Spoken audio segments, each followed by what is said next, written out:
No, nothing. We are just welcoming Miss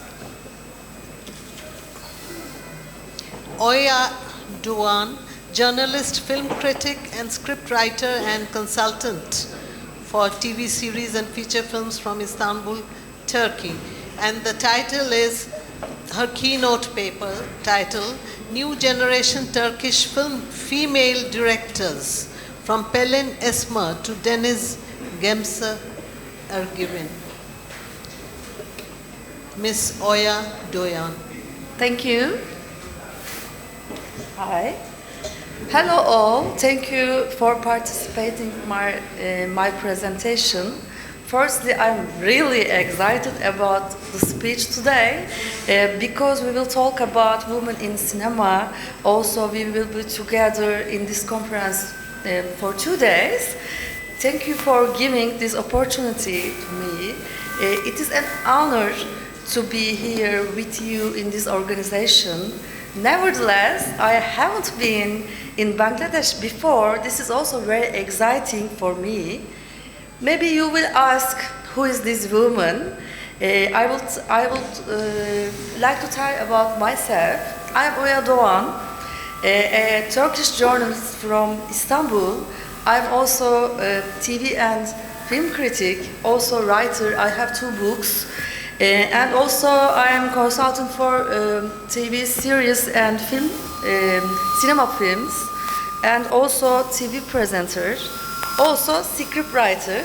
I love to write, share, and express about cinema, series, books, and scripts. Also, I can cook rosemary very well. I'm joking.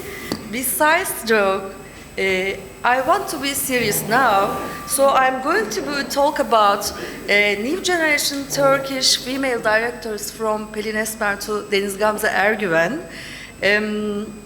By means that I will talk about the language created by new generation female directors who stand against the dominance of men in society.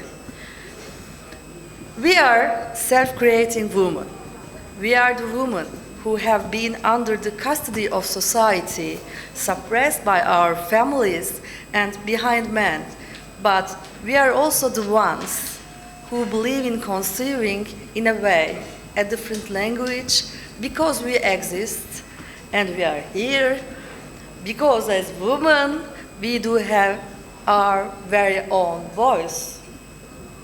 Whatever has happened in real life since its inception has been reflected in its cinema there, where women nonetheless have remained underrepresented. Moreover, female directors are quite a new phenomenon.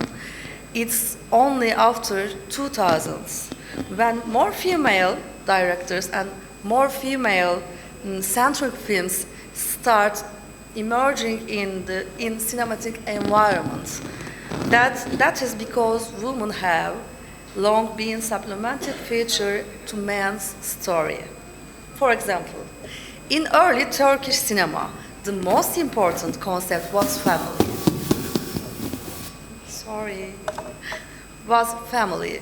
The movies portrayed family as a foundation that must be protected and prized. The women were expected to start a family, have children, and live up to what's expected of them by the society.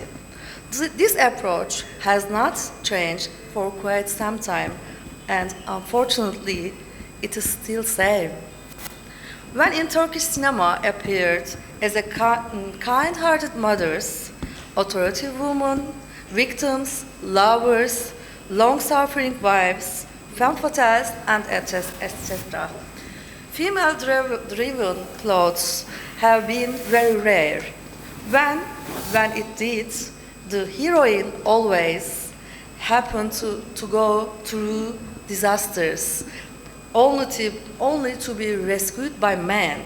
This made the male character a savior, while the woman's share was victimhood, strong and emancipated women in the films appeared through three personas: evil, unchaste, and monster. But when the woman literally joined life, in terms of social life, arts, cinema, more, they redesigned the stories again. This was a big turning point. That being said, the 2000s, sorry, the 2000s brought new generation female directors on board, and they directed their cameras onto fellow women in a male-dominated industry. Some portrayed brutal reality, while some pandered the patriarchal system, and some others managed to create the feminine parlance in the male-oriented Turkish cinema. Each one helped another go more further. Pelin Esmer, Senem Tüzen, Çiğdem Vitrinel, Deniz Akçay, Hilal Saral, and Deniz Gamze Ergüven are some of the directors who helped the representation of women in Turkish cinema through their films. Film and documentary director Pelin Esmer, whose films include 10 to 11, Watchtower, Something Useful, is domestically and internationally multiple awarded filmmaker. Esmer takes a feminine parlance in her films as opposite to dominant masculine one, and she questions man's state of dominance through her perspective, bringing a feminine perspective to male-centered films of hers like 10 to 11 and Watchtower. Esmer employs the two female characters in Something Useful, a poetic story of the two strangers. Canan in 20s and Leyla in 40s, who happen to meet in a train. Something Useful is a material film of Esmer's which creates a perfect feminine parlance in cinema. Canan, a nursing student who appears to be an actress, takes the train to Izmir for a job interview.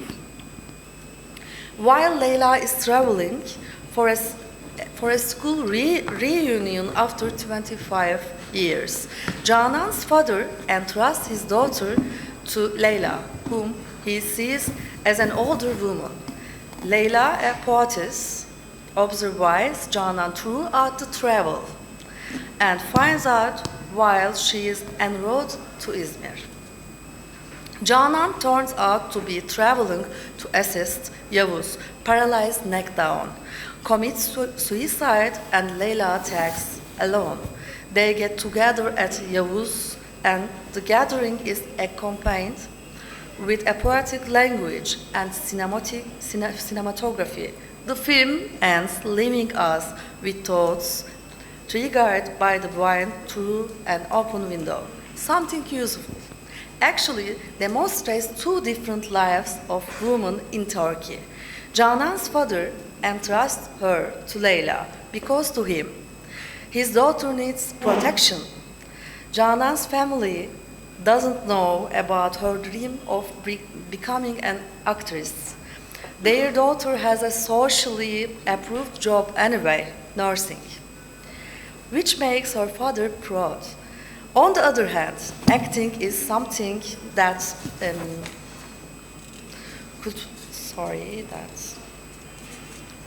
damage the moral view of society. Canan's father doesn't know she has a boyfriend either, because the traditional patriarchal masculinity dictates that women cannot have extramarital relations. Canan's boyfriend, whom we get to know over the phone conversations with her, doesn't want her to pursue acting either, because of the jealousy. By contrast, Leyla is Canan's total opposite. Living with her boyfriends, Leyla is not interested in getting married, free of the patriarchal pressure. This surprises Canan because she has excessively internalized this patriarchal order within. One of the most striking scenes of the film is when Leyla asks the waiter in the food compartment of train. Let's watch together.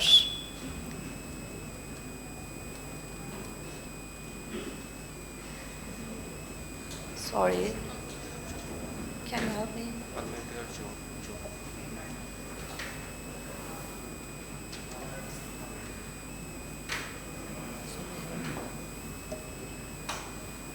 Why does maybe are here?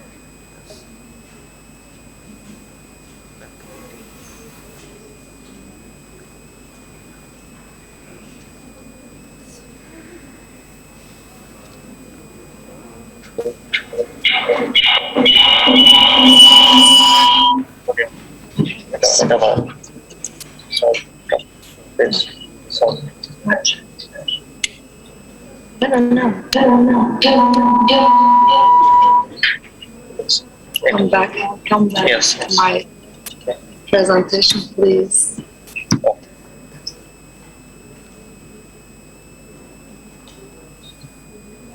My presentation. I'm trying.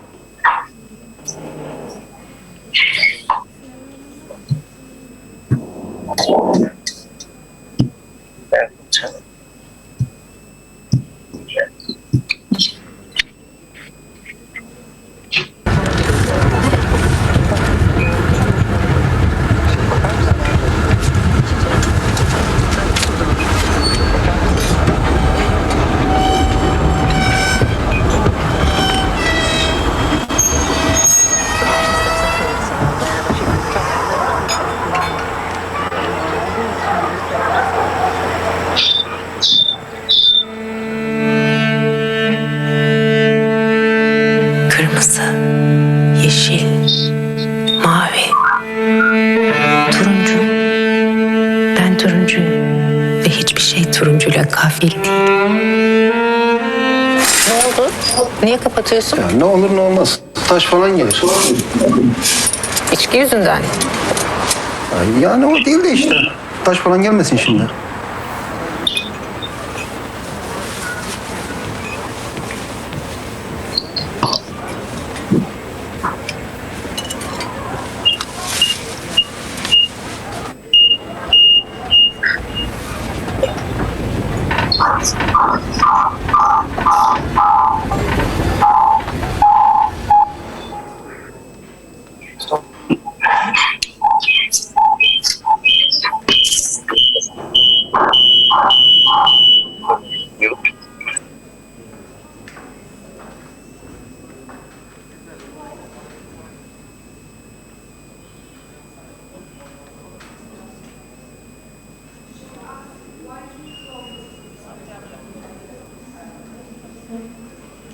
Okay. She asked. You watch, she asked, why he closes the curtain as she drinks alcohol. The waiter answers, just in case, a rock or something may recover it. A man's hand in the frame draws a border on the free space of women, lest some man gets disturbed by. Leyla opens the curtain back and shows the audience the man's intimidating look. Particularly in the country, drinking is considered something a man does, but a reason for a woman to be abhorred by. Leyla resists against that opening the curtain. In her films, Esmer employs characters that create certain breaks of masculinity codes and depicts men of the masculine heavy rhetoric in different perspective. In common characteristic of these men with dominant masculinity of acquaintances of women, but they are also total strangers who strive to be of domination. In 10 to 11, Ali is passive man. In Watchtower, Sayer's father fails to protect her. In Something Useful, Leyla reopens the closed curtain. Esmer's reconstructed masculinity offers an alternative. For instance, in Conversation in Reunion Dinner, Leyla and her friends utter, "Girls are realists, while boys are dreamers." It's opposite to what's taught and repeated in society. Pelin Esmer is a director who proves that alternative gender constructs are possible through her films and that we can think out of frame drawn and male domination. A new generation director, Senem Tüzen, received multiple awards for her motherland. In 2015, Tüzen tries to explain the meaning of being woman through a mother-daughter relationship. The conflict between the mother and daughter are depicted in daily life through social, cultural, and religious perspective. The director introduced the characters as well as the time and setting along with the plot. The young woman we see on the tractor for the first time turns out to be one divorced Nesrin from Istanbul, an educated woman, visiting her grandmother's house in the village to finish up her novel. Once Nesrin cleans out her late grandmother's house to be able to write, her mother Halise, uninvited, shows up. True, they had agreed earlier that Nesrin needed quiet and Halise consented. She doesn't want her daughter to be alone in the country. A retired teacher, Halise, criticizes her daughter almost about anything: her failed marriage, her clothes, her walks, or friends. Despite Nesrin's want to be alone in quiet, the house is visited by neighbor women every day. Halise even shares bits of Nesrin's private matters with them. Nesrin's broken car just never gets repaired. She cannot continue writing her novel, and they end up having more heated rows. Halise starts to pressure her daughter over her mannerism, ideas, and feelings. She victimizes herself to explode Nesrin's emotions and forces her to pray. With all that pressure, Nesrin eventually has sex with mentally unstable man from the village under a tree. The film ends with this open ending. I want to show you one of the most striking scenes. Let's watch together and help me, please.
Ay kızım.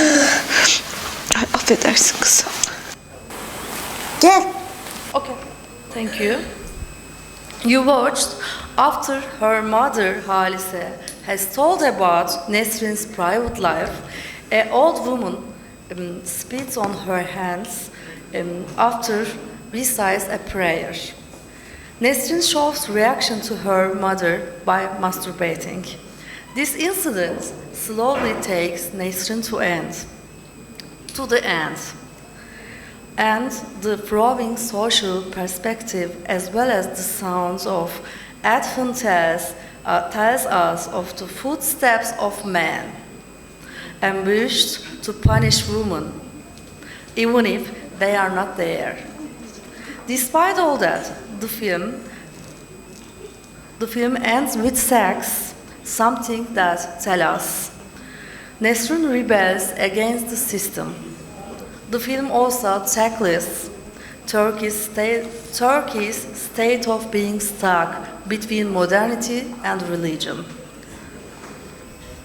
The director pictures this by envisaging the grandmother's house as Turkey, Halise as the old ways, and Nesrin as the new generation. In her motherland, director Senem Tüzen puts women in the center and challenges the conflict between modern and the tradition. No matter how modern and educated women might be, they always must reconcile with family traditions.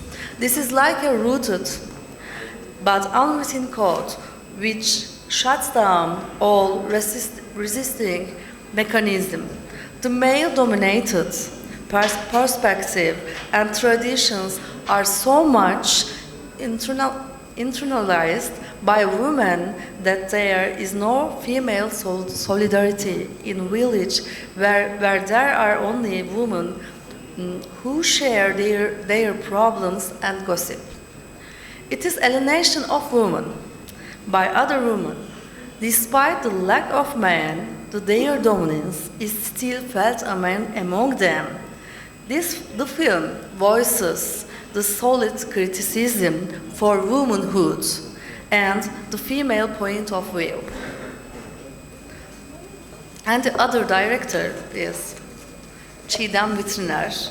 With two awarded feature films, director Çiğdem Vitriner depicts a story of cheating through two central female characters in her What Remains in 2011.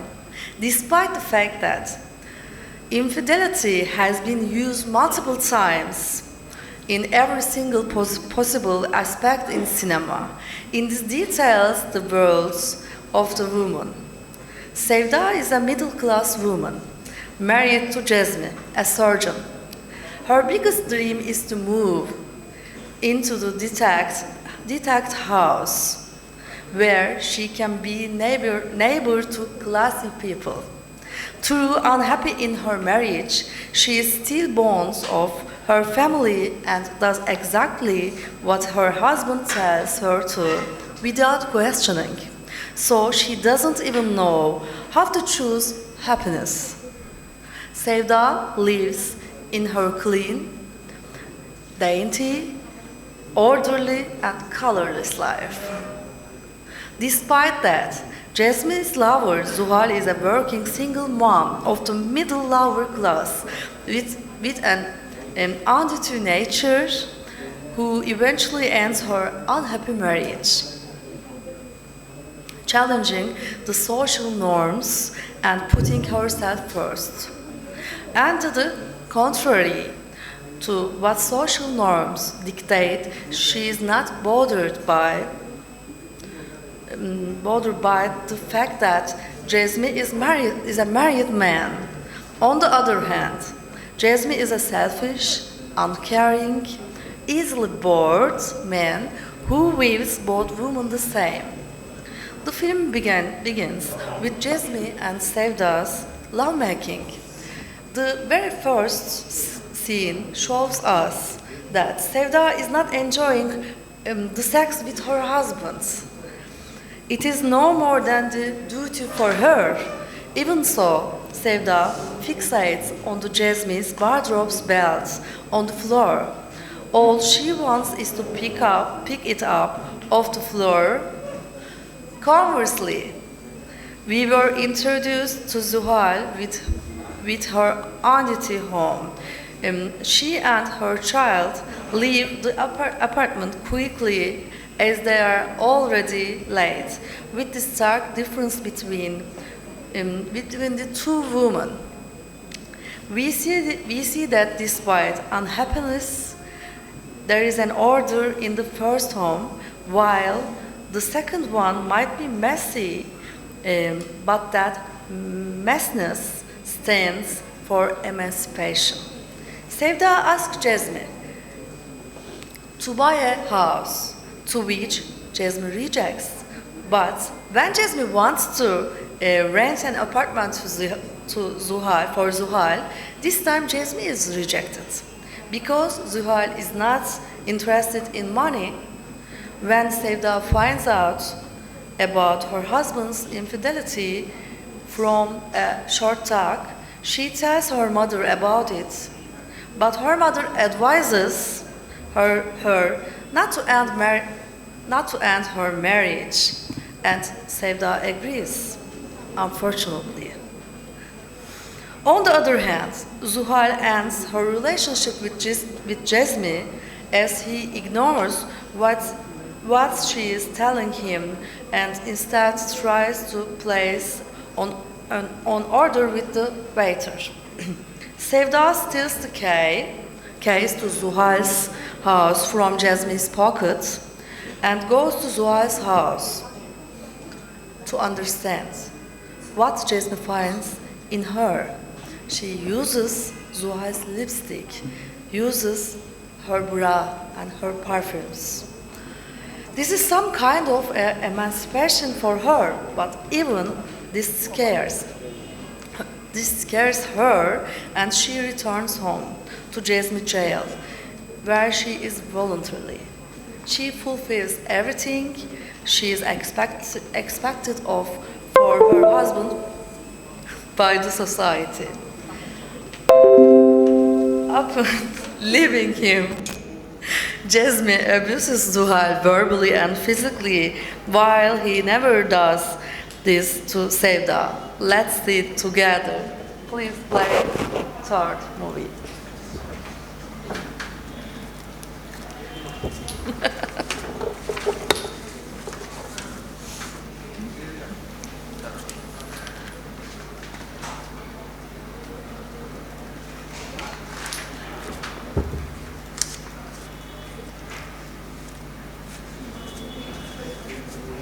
Okay, I understand that you never prepare presentation, please.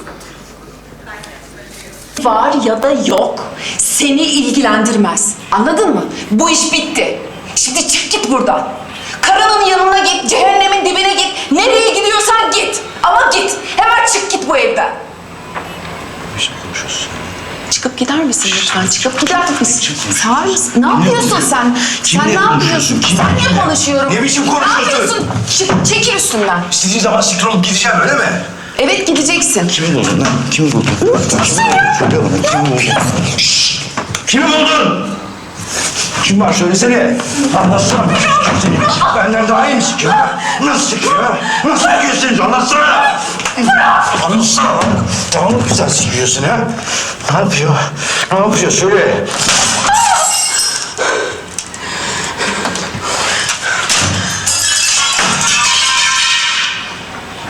Belanı versin senin. Bak. Ben böyle biri değilim, tamam mı?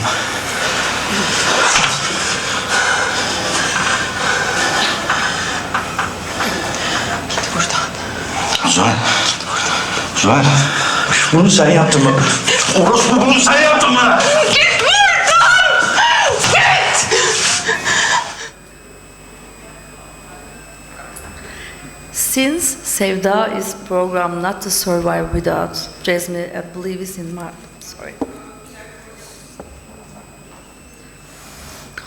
believes in must to continue the sanctity of matrimony. She kills Zuhal with a perfect murder. The film ends. Sevda making love with Jasmine, her dream house. It has some profile as an opening scene.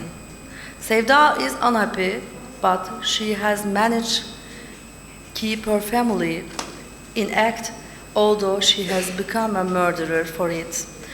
In the movie, What Remains, director Çiğdem Bütünler tries to build new parents against the patriarchy, but also brings about controversial arguments for, in a way, supporting to the patriarchal system by killing the cheating woman as dictated by society.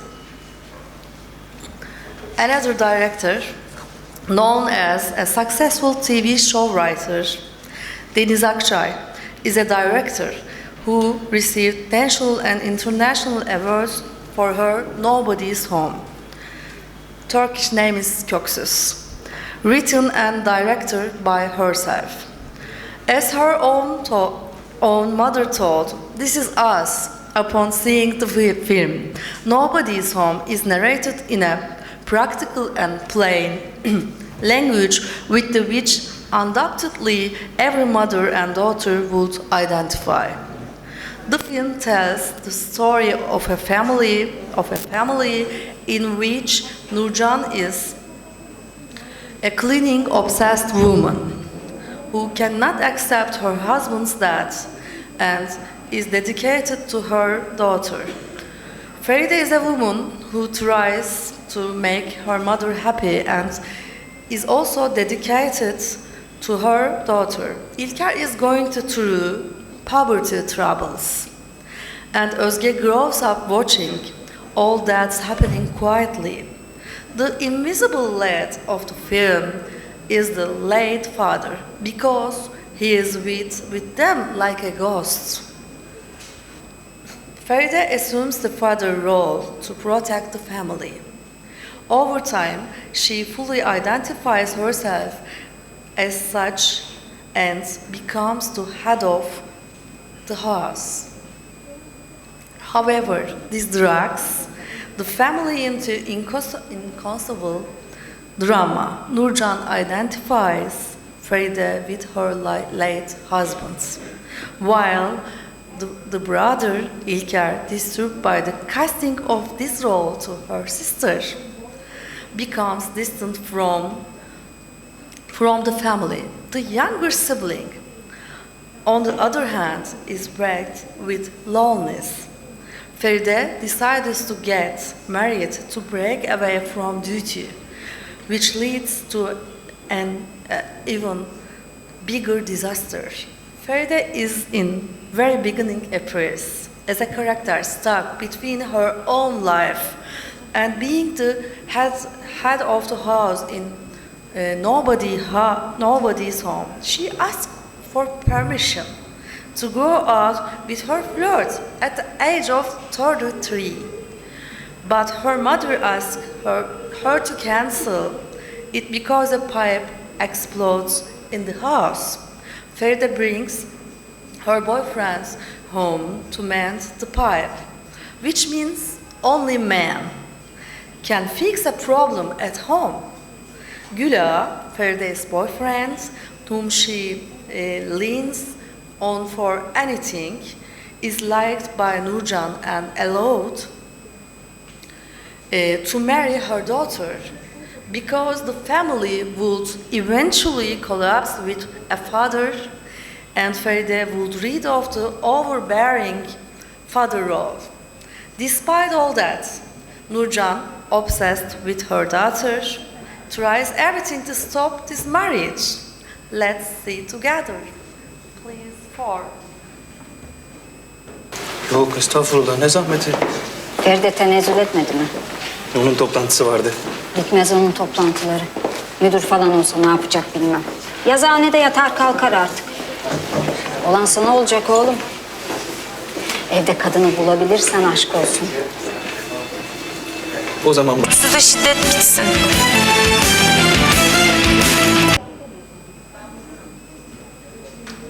Her seferinde sorun. Ben alt yazı yazdım. Anladın mı o alt yazısı? Koyamıyorlar şu an. Directors including Pelin Esmer, Senem Tüzen, Çiğdem Vitriner, Deniz Akçay, Deniz Gamze Ergüven and Hilal Saral depict the free and liberating female characters. And by each day, women should even louder that they exist. Women take their own voices into cinema because now women have the ability to exist with their own language, voice, and behaviors. Thank you very much.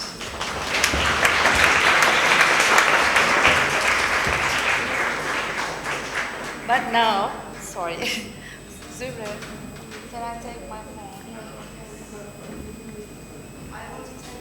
We will never walk alone. And we will walk, and the men, they will walk alongside the women. Thank you very much for the very, very substantial keynote paper. Now the discussions, and may I request Ms. Meral Melika Duran from Paris, France, to put forward her views.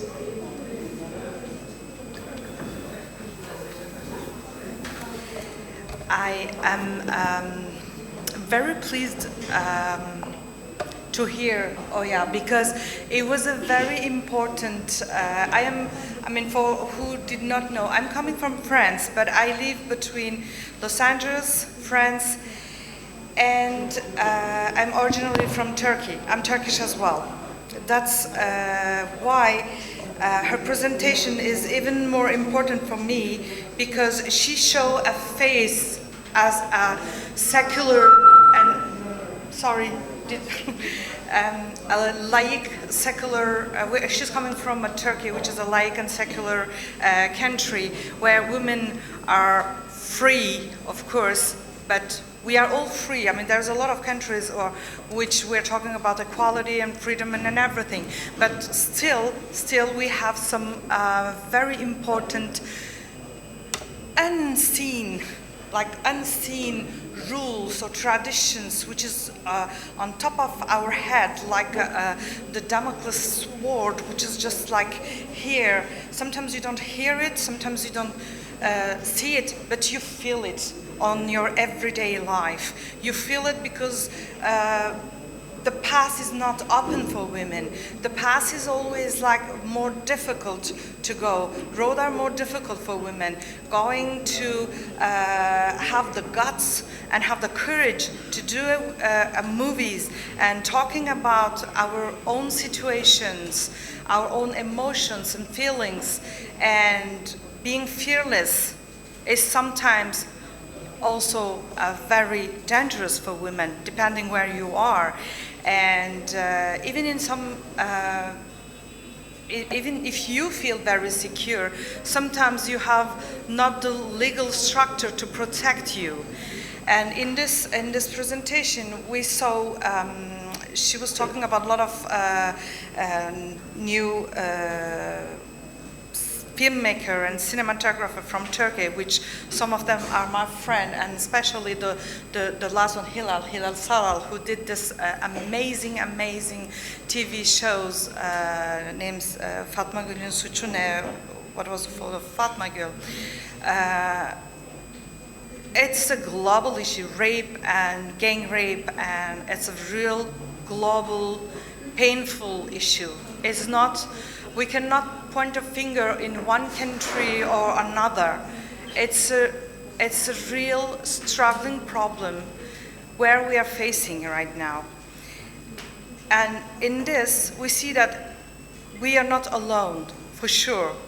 All the women, we can and we should protect ourselves. Be our own sister in the sisterhood. But we need men too, because equality means equal part of responsibility. Men are responsible because they are brothers, they are fathers, they are companions, they can be friends, and they are in our side. We are going to be more stronger, but alone, women are also strong. And I think in this case, we see something which was really important, taking the floor and having the voice. You should all take the floor and raise your voice, no matter what it is. It can be very difficult, seen as a difficult, feeling as a difficult, but we should do that. Concerning Turkish women cinematographer and filmmaker, they, I think, more and more fearless. They are very talented, very young people, and the new language you were talking about, taking this guts to have masturbation scene with this is strong. This is very strong. It's a statement. It's her statement, the filmmaker's statement. For her, it's her freedom. She needs to put that in vision. When you visualize something, when you see it, that means that it exists. And stronger. Exactly, stronger. May I ask something? I mean, I wanted to ask that in my presentation, but I am so curious to know today too. How many women filmmakers we have in this? Can you stand? Okay, please stand. Filmmaker, woman filmmaker. Can you?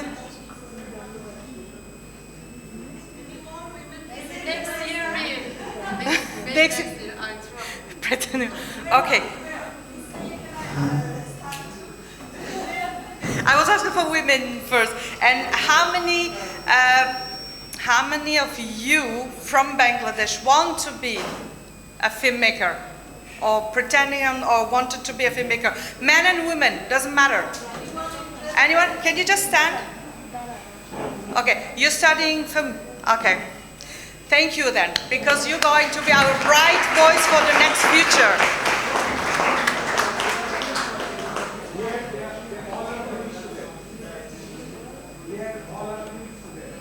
Okay. Then I can see the future of Bangladesh, but also the future voice of global citizens, right? Thank you. Thank you for standing. Thank you for taking the lead. Today, Oya, for presenting Turkish filmmakers. There is some similarities between Turkey and Bangladesh, but also from all over the world. Women have a kind of like a same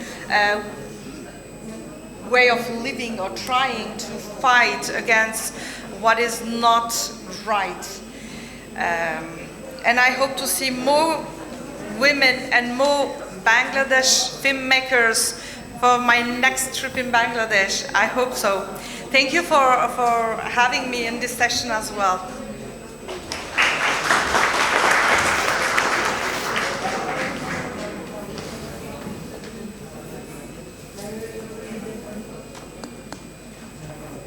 Yeah, thank you very much again.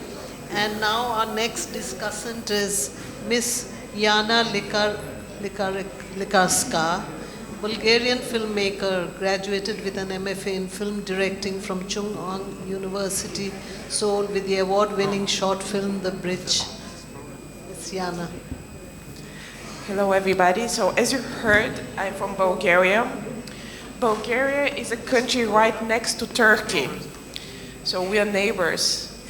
And while I was reading the paper by Oya, I felt like I'm reading about my own country. This is my first time here in Bangladesh, and I had the chance to talk to some of you, and I think that we have more in common than we think. I think that women and men all around the world are concerned about those topics that we just discussed. There is one very funny moment in the paper that I really love.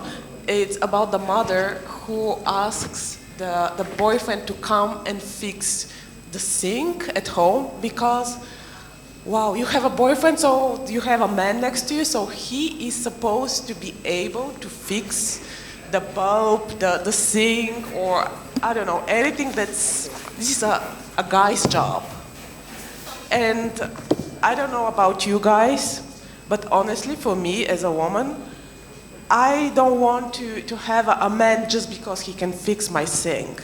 And I doubt that you also want to be next to a woman who sees only the fixer of your sink, right?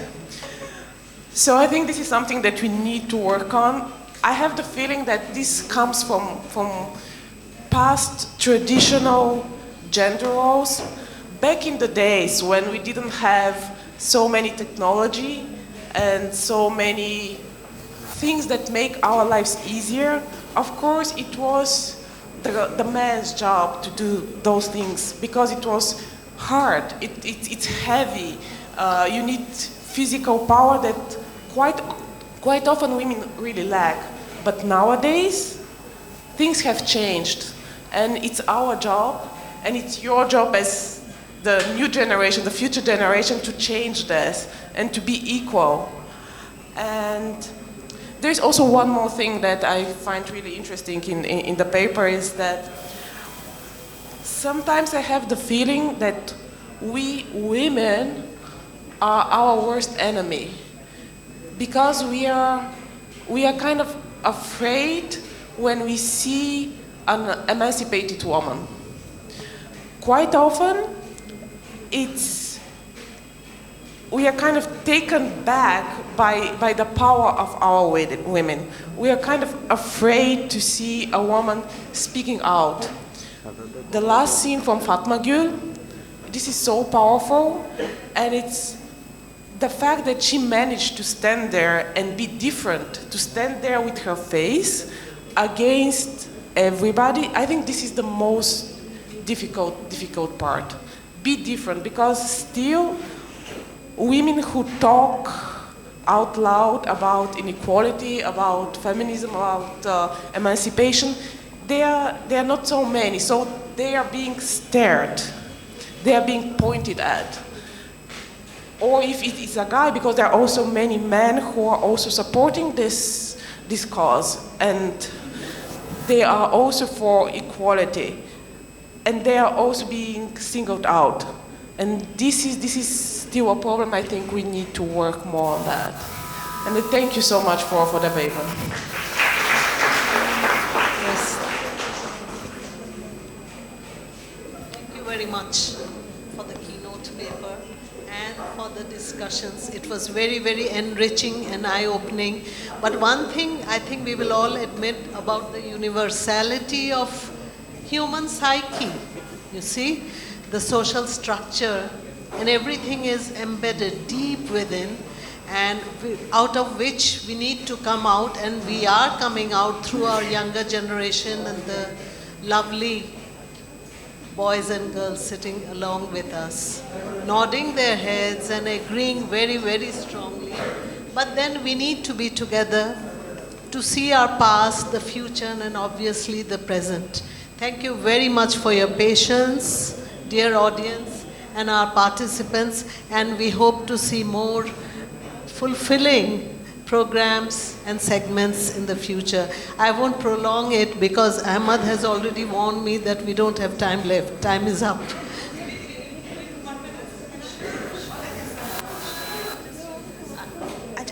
I just wanted to, of course, I want to thank everyone who came to our panel, because I've seen that a lot of young men are with us. That is amazing. Thank you for your attention, and thank you for listening to us. I want to just add one thing. When we said, we are talking about the differences between countries or differences between men and women and any differences. There's one thing which is prevails, is the unity. We are living in one world. We have the same world where we need to create a sustainable, living, peaceful world where we can, by these new technologies, you're talking about the technologies, we all have our phones. We can reach other cultures and diverse cultures and peoples in a single second. that means that tradition is not bad. I don't say that tradition is bad, because every countries have their own tradition and their way of living. Their way of living. All this is wonderful. I mean, I'm discovering your country for the first time. It's beautiful. It's amazing for me. It's colorful. It's very welcoming. But doesn't mean that tradition needs to be oppressive. Tradition just had to also help us to live in a world where we can equally feel free, have our traditions, share with the others, be more inclusive, and be more diverse, but equal.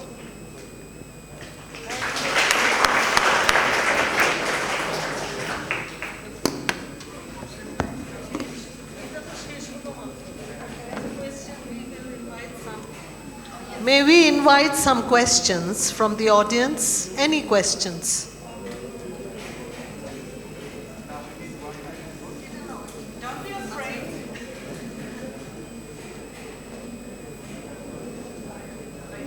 Yeah, we don't bite too much.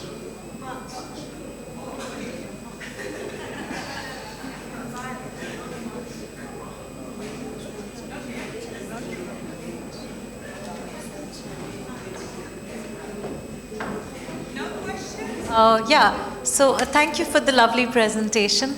I have just one question. So, in terms of Turkish cinema, if I talk about percentage, then what will be approximately the percentage of women filmmakers? Say if I talk about the mainstream.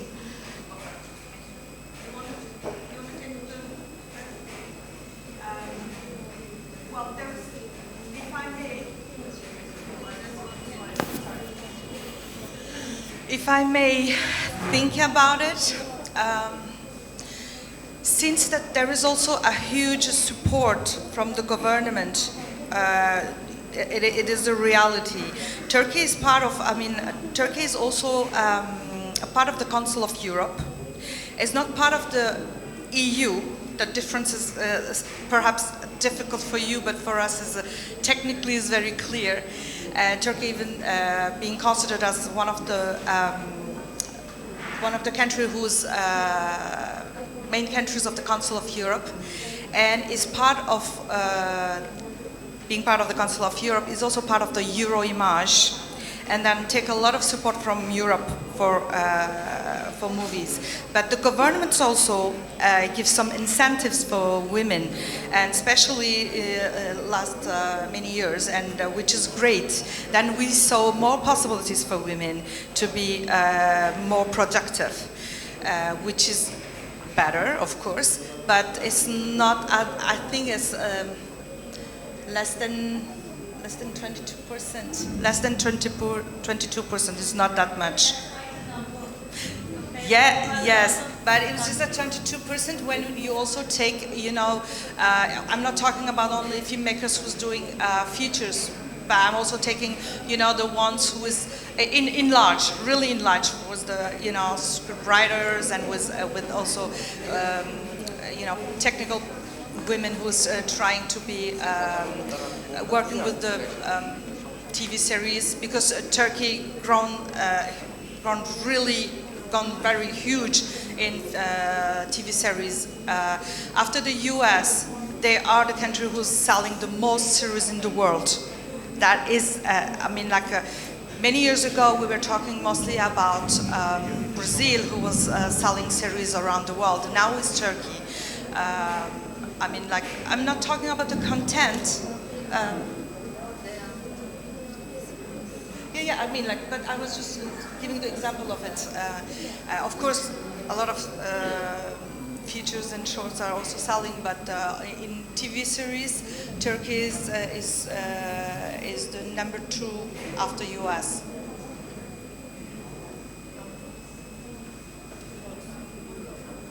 First in Europe. Any other questions? For example, in Europe we have also the same problem. I'm going to talk about Europe. That's why I don't want to enter too much in Europe, because tomorrow morning I will talk about women in Turkey. So I'm going to talk about same thing about Indian cinema later, but then, so these narratives which are made by contemporary women filmmakers, are they all women-centric, or do you also see narratives, say per se horror and, these other genres also being taken up by these filmmakers? I mean, yeah. Or is it all drama, No, not at all. There is different category. Yeah, narratives. Genders. Yeah, difference. But I have to say that as the society problems in Turkey regarding women are also, are also real. They want to talk about them, and it's important for evolving. I think evolving a society is also trying to work on the problems. It's sometimes difficult. I have to say it's very difficult. But you have to do it. You have to have the guts to do it. And women are fearless now, and they want to. They are not doing only women-centered movies, but at least they work on that with their own emotions.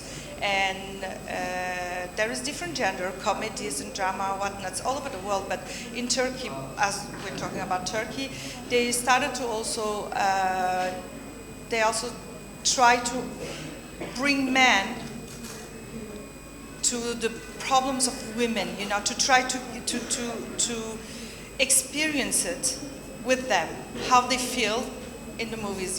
They try to bring men to have a vision about how the women lives movie and how they makes movie and how they can be included on that. And I think Oya was stressed, that's why I responded. She worked too hard for us already. Any other questions? Or yeah. She tries to stop his marriage, and in the end, she commits suicide at the Feride's wedding. Director Deniz Akçay turns the idea that a woman cannot do without a man upside down with this ending, because the family does not get better with a man coming in. It even goes worse. Nobody's Home narrates the story of women trying to be individuals within the family construct of Turkey, while it reveals the mother and daughter relationship in its rawest form, interpreting the struggles of a family without a father, without a roots, to survive and according to the Turkish family traditions, Turkish family traditions. Director Deniz Akçay tells us in the ending with Nurcan's suicide that what ended this family is not the lack of man as a head, but it is the mother's psychological issues, İlker's poverty, and Feride's inadequate sacrifices to save the family. Akçay uses the lack of a father as a background, but surprises the audience with the final. And this makes film and material movie move in the formation of feminine parlance by female directors in the Turkish cinema. Another director, in her films, Mustang, maybe you know, the film goes to Oscar. In 2015, Deniz Gamze Ergüven focuses on 5 sisters struggling for their freedom. Lale, Nur, Ece, Selma, and Sonay are orphaned 5 sisters living with their grandmother and uncles. The film opens the townspeople condemning the girls since they play games at the beach with boys after school. This is considered against the social codes, and grandmothers and uncles decided to marry of the girls. Each girl shows a different response and action to this decision. The film tackles the different dimensions of the multi-layered pressure on women, in which the social pressure and grandmother standing as the cultural flag bearer of patriarchy play a pivotal role. Mustang thematizes the pressure and exploitation implemented on women through the story of five sisters in center of it. The story of these five sisters narrates the way they are forced to be tamed and to act a pacifist role within a patriarchal social construct. The film is based on into a timing process through which they can be women and accepted by the society. The method this is to be married off. They need to learn cook and clean so that can meet the conditions for marriage. The film predominantly follows the youngest girl's Lale points of view. The other girls get involved when their stories weigh in. Let's watch together.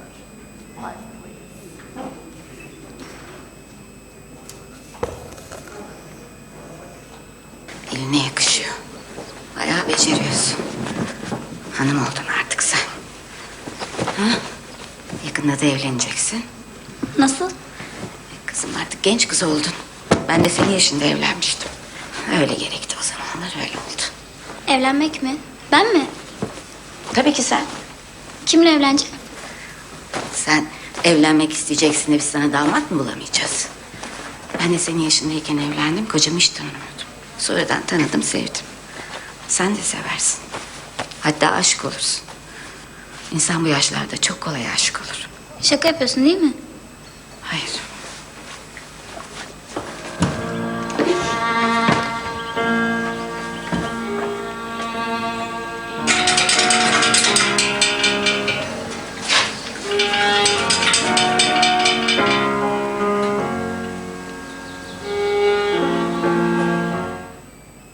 This home looked like a jail, and the woman-centric film narrates the pressure on women by the society through cinematography. The house becomes a prison. The phones are cancelled. Clothes are made into covers. Becoming woman, because they are child, means becoming successful in the kitchen. The pressure by women on other women, again, is the leading motive. In the film, where the woman's identity battling against victimhood is constructed, Lale appears as fully rebellious character who achieves becoming an individual. The male characters are off the center of film. They are stripped of their masculine identities. They act as the executors of the patriarchal dominance. Mustang, by Deniz Gamze Ergüven, is an important film that has created a feminine presence in the Turkish cinema. And the last director is Hilal Saral. Hilal Saral is a very well-known director in Turkish TV series industry. Maybe you know her Endless Love won her an EMA. Despite the fact that she directed several shows where the woman is victim and the man her rescuer. This particular show takes her to a new level with the feminine language and constructed word. Fatma Gül'ün Suçu Ne? Maybe you know Fatma Gül. Fatma Gül is originally a 1986 feature film written by Vedat Türkeli and directed by Süreyya Duru. The story is about 16-year-old girl who was raped by 4 men. Despite being the victim, she is blamed for what happens for being a woman. And when she decides to stand up for herself, she eventually is forced to marry to one of the rapists so that the richest one gets off the hook. However, Fatma Gül stands for each abuse victim, a victim of verbal and physical sexual abuse, accused of being the unjust for her rapist. Because whatever happens, a woman must be the loyal and subversive one in patriarchal society. The film was made into a TV show in 2010. Ece Örenç and Melek Gençoğlu adapted the script, and Hilal Seral directed the show. The show takes us through Fatma Gül's never-ending right battle. She is continuously pressured by her sister-in-law, fiancé, and rapists. She marries with her rapists and is abandoned by the man she loves, for she is now deflowered. But in the 80th episode, she succeeds in taking her rapists to the court. She never gives up on seeing justice. The final episodes of the show features women-oriented NGOs and shoot in the front of the court. You will never walk alone. This striking final helped the show being sold to more than 150 countries. Because Fatma Gül went out for her way and rebelled against all stereotypes to utter. There is justice for women too. Let's watch this game.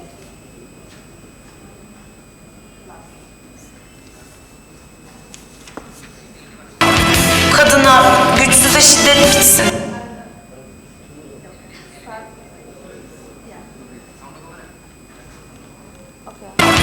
Kadına, güçsüze şiddet bitsin.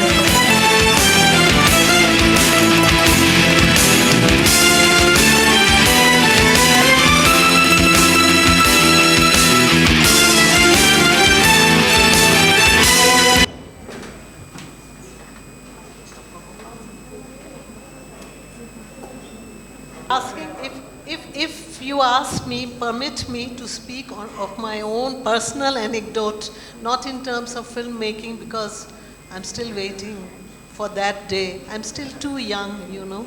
No, I'm joking. I'm joking. No, at my home, regarding this plumbing thing, repairing, electrical, and whatever, all the digital stuff, my husband is very, very emancipated. He allows me to go about my chores and everything else, and I have the full liberty to do it.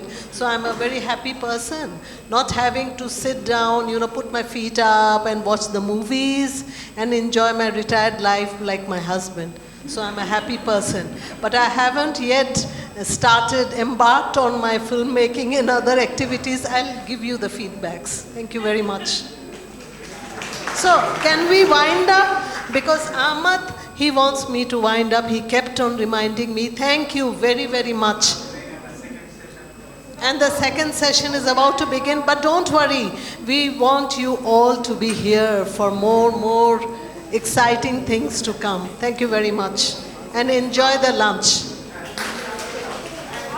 Due to due to obviously the pandemic and also my personal problems. So today I would like to discuss about the concept of the political empowerment in the aspect of the post-90s Indian film. So the title of my topic is Samsodhan to Silavi, the Patriarchy versus Political Empowerment of Women, Filmic Contemplation.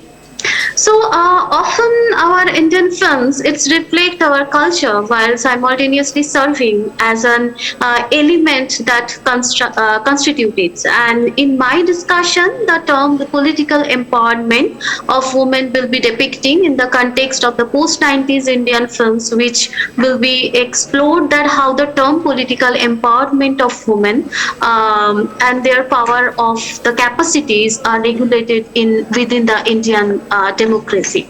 So as part of my discussion also I would like to show the few film clippings which will also extract from the original films like Samsudhan Thilabhi, Godmother, web series Panchayat, etc. So patriarchy indicates the list of norms for women to restrict their mobility in the social sphere, thus their identities would be confined between four walls of homes. Historically, women have been neglected their individualities, which is determined by male members such as father, husband, son, and such exclusions are based on the essentialist assumption about women. And they are not deemed capable of exercising rights to self-determination or engaging the public democratic or political process by their inferiority to the men. And nonetheless, in the mid of 1970s, the agenda of the political empowerment of women has focused on the term gender justice. And conceptually, the term empowerment is a process that enables women to consider their access and control to material, intellectual, human resources. Empowerment is the redistributions of the power that challenges the patriarchal ideology and male dominance, and the political empowerment of women is the part of the overall empowerment process. And in this true sense of the term, the political participation is an essential path to women's empowerment, and their participation as decision maker has to lead them towards the empowerment. So here I would like to show the film clippings from the film Godmother. The film Godmother, it was produced in 1994 by Vinay Shukla.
तेरे को फोगो नहीं मर रहा था ना, मैंने मार डाला साड़े को कुत्ते की मौत।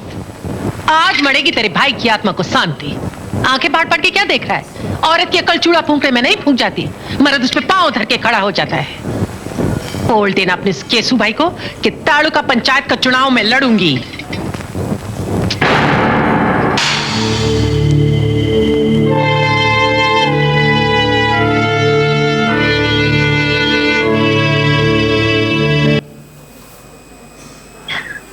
At the very beginning part of the film Godmother, they're depicted where the patriarchal and traditional discourse has indicated that the construct woman as weak, biologically inferior, modest and incapable of the decision making. The patriarchy becomes a historical category with the originating myth of the male concern, and the strength of the position, however, lies in the fact that it is foregrounds patriarchal oppression as exciting within in all historically known modes of the production and as a socio-cultural system cutting across class division.